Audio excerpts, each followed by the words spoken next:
how to use the Rhyfell Bone Conduction Headphones, including, I'm going to show you at the end how to use these. One of the cool features of these headphones is that they also have storage space, so you can actually store songs on here. So if you're not connected to your phone, you can still listen to songs from the memory. I'll show you how to do that in a second.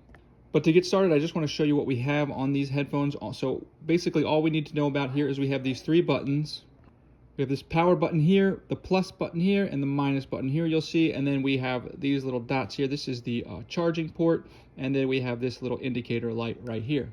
So starting it off, we're going to want to turn it on and get it connected. So we're just going to come in and press and hold for a few seconds the power button until you'll actually hear it, you'll feel it vibrate a little bit if you're holding it. And this will start to blink blue, red, blue, red, blue, red, blue, red. That means it is in pairing. So now you can go to your phone, go to the Bluetooth on your phone, and select for your Rhyfell headphones. Once you get connected, if you're listening to music, we can pause the music by just tapping the power button and then resume the music by tapping the power button again.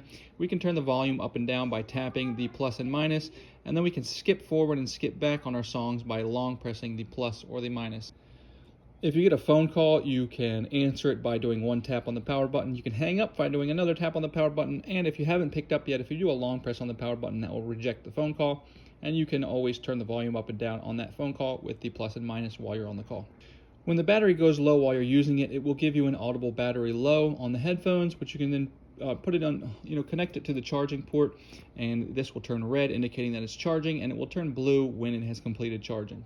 Now, like I said, you can use these as normal Bluetooth headphones, but you can also store songs on here and then play songs from the memory. And the way we do that is what we're going to do is when it's charging, you're going to plug this into your computer, and then this will be hooked up charging, just like you're charging, only this plugged into your computer. And when that happens, this will show up as an external drive on your computer, and then you can go ahead and drop songs in there.